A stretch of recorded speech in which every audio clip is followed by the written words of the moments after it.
Hi, everyone. It's Dr. Judy Ann Kellaway. I'm the Associate Dean for Admissions and Outreach here at the Long School of Medicine, and I'm happy to be with you again. I'm going to do some short series, and probably one, if not the one, most common question that we get all through the cycle, really, is about prerequisite coursework. So I thought I would put together a few pointers for you. So let's get going here. All right. So here you go. Short white coats. You'll know what that means. Anyway, here they are.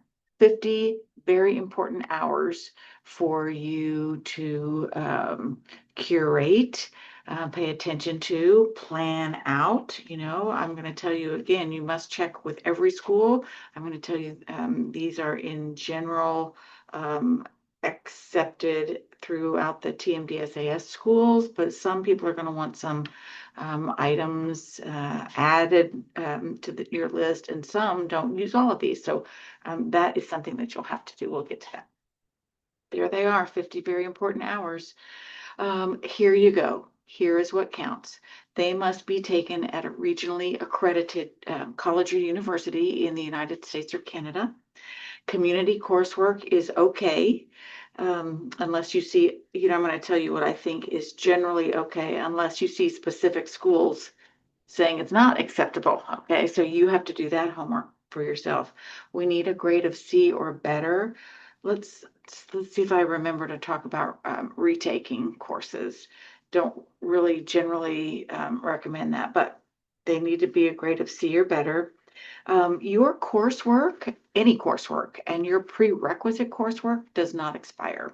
So yay, that's good for a long time. The problem, sometimes the issue could be that that material is so old that you need to refresh some of it for taking the MCAT, of course. Okay. Um, AP credit in our system is only okay if your college degree plan, your college or university's degree plan approves that AP credit and takes it into your official transcript with credit hours, a specific number of credit hours, and the grade. And then it's fine. So if your college is taking it towards your degree program, we will trust the college and accept that as well. So let's see, non-graded courses. There was a period during COVID, you know how that just changed so many things from spring 2020 up until the summer of 2021. The TMDSAS schools got together and all decided that prerequisite coursework taken during those semesters or trimesters would be acceptable to us. So if you were working on things and have coursework from that time, um, and they're a pass fail, the world went to a pass fail system, maybe not a great thing. You might not think so, but that's another short white coat discussion. But so this means satisfactory or just for a check mark credit or pass fail are included, but only from that time. Online courses may be accepted. We don't want your whole world, your whole preparation to be from, a computer screen. So we love and prefer in-person courses, but online courses may be acceptable. Um, the science coursework that you do for prerequisites has to be in a science department. So it can't be biology in a nursing school program or a pharmacy program. It has to be from a natural science department and what they would give to their degree plan students in biology or in chemistry, that kind of thing. Okay. So there you go. Foreign coursework doesn't count. So it doesn't count in the TMDSAS system. We're all still requiring a minimum of 90 hours, not the full degree. We strongly prefer the the bachelor's degree, um, um, and haven't accepted a minimum of 90 hours in a long, long time. Everybody that we see and matriculate in our school has a degree. So anyway, foreign coursework doesn't apply to the 90 hours, and those science courses or statistics or English that you took in a foreign land does not count either. Sorry about that. Graduate school is a different thing. So your science courses from graduate school are upper level, right? But they're really not going to prepare you in the way we want you to be prepared for medical school curricula. So then science, I just said this, science courses from non-science majors does not count. And courses taken pass fail, not in those COVID semesters, is not going to count. I'm repeating myself, but that's okay. I want you to get the points. So what else do you need to know? You do not need to complete all your prereqs before you submit your Team DSAS application. You do need to plan so that you are completing those prereqs before you matriculate to a medical school. So we don't verify. I'm not sure if any schools do this or have the bandwidth to do this. We can't take a look. People send us their transcripts all the time. We can't go through your transcripts to look and verify what might count or look to calculate what you've got and what you're missing. We don't do that. So you're going to have to use your advisors and your the people in your department that can help you with the degree plan, and just look at all these points. This is like lots about the prereqs, but we can't review or verify your transcripts. We don't look at your transcript and or your catalog and say this, we like this course or this course, take this, and this. Those are the resources you have at your school. So you should be reaching out to them for that. And so we don't make those specific course recommendations. And our school, we don't have any other formal recommendations, but lots of schools do. So watch for that. Um, People are asking, I don't know where, is this on Reddit somewhere that we don't know about yet? People are asking, had two today, asking about summer courses. Is this, is my physics course from a summer semester okay? Yes, of course. Any semester is fine. Any semester or trimester. You might have a May month or some of those winter 1 month things. So yes, any of those are fine. Biochemistry, you might know, in the TMDSAS system counts twice. So you count it for biochem. And then if your major is something else, theater or something else, something where you don't have the biology hours or the chemistry hours, biochem, those 3 hours of biochem can be credited to biology or chemistry as well. Not all three, not 9 hours, but you get 6 out of that 3. So some bang for your buck there. Calculus usually is acceptable as a substitute for statistics. We used to require calculus instead of statistics, and we think that the skills you learn in statistics are a little more modernized, so that's why we have that as a requirement now, but calculus can usually be substituted. Your colleges and universities out there might do some special things with science degree plans, and they might combine the two general chemistries into one. They might take OChem and do something to those courses where they're condensed or protracted in some way. And if that is what your school is doing, we trust the school. We trust those people, those science experts helping you with your path to create a strong experience for you in all those courses. So that's going to be acceptable to us. I'm pretty sure a lot of schools would say, okay, and not make you like do another, set of credit hours. If there are some of those combinations that are coming through, just let us know when the registrar is asking, you to fill out forms. You just note that on the form, and we'll count it because we don't have them all right here. We have them in a file somewhere, but we don't go look it up. So you can make a note for the registrar for that.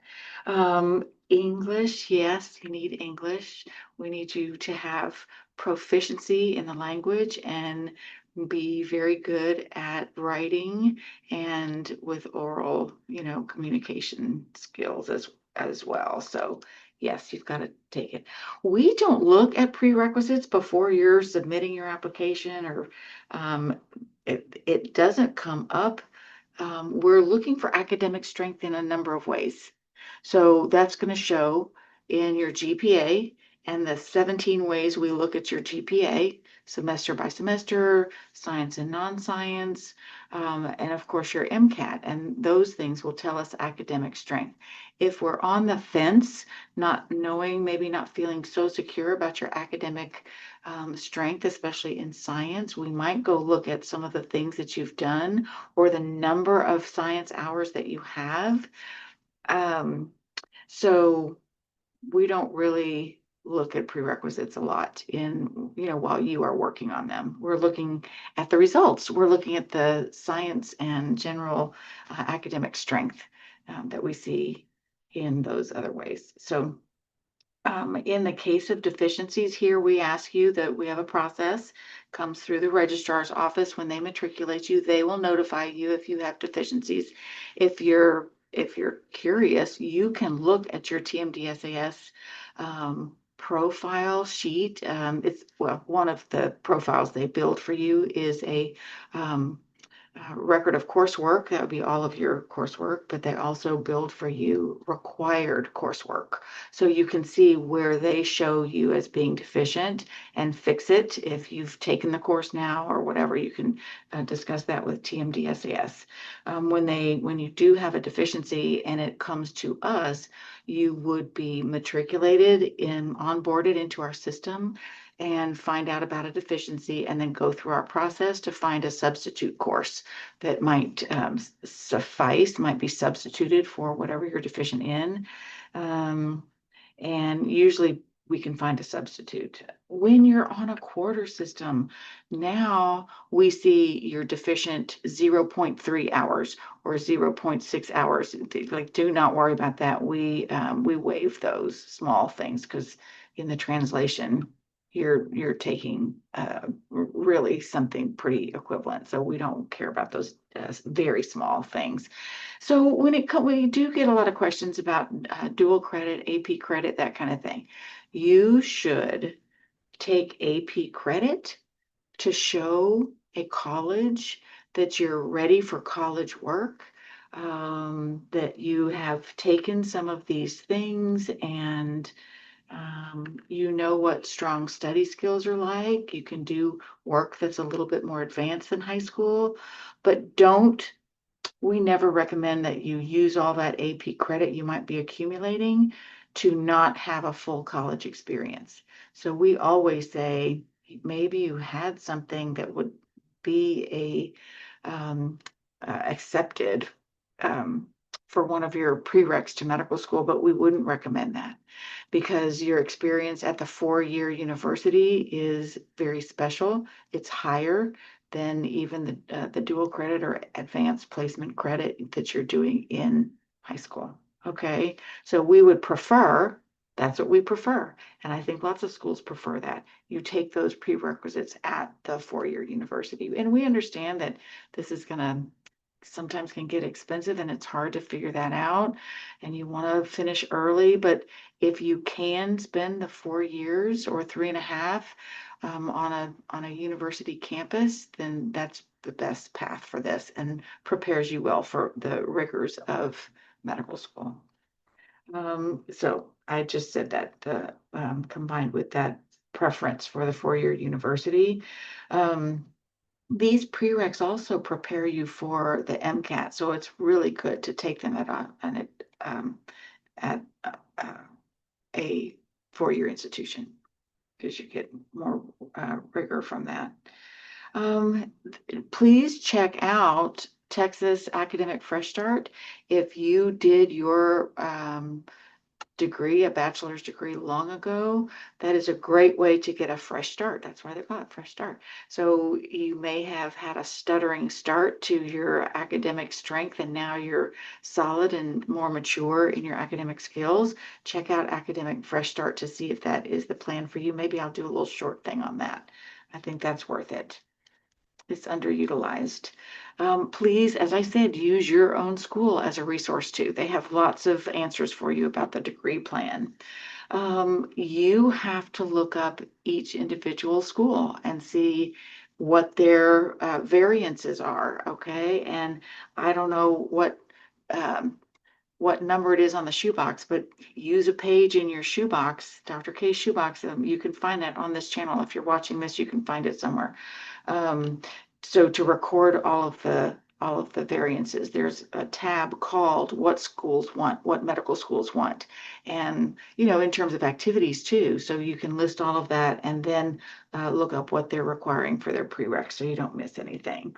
There are going to be people with a variety of requirements. Okay, so check into the details. Some are going to want higher level biology, some in the Texas system I know of. Some may not take any AP credit, no matter what it is. And, maybe there are no math or no substitutions for calculus and or other math requirements and that kind of thing. So you find out what's next. Okay, so it's been really nice to be with you. I hope that this will help you as you plan out your path, your academic path. The prereqs are very important. Those are all the tidbits I can think of that we learned from the A team here, and in their phone calls and emails and that kind of thing. If anything other than these come up, we'll put them in the description or in the chat below. Okay, so take care, keep up the good work, keep doing good things. See you next time.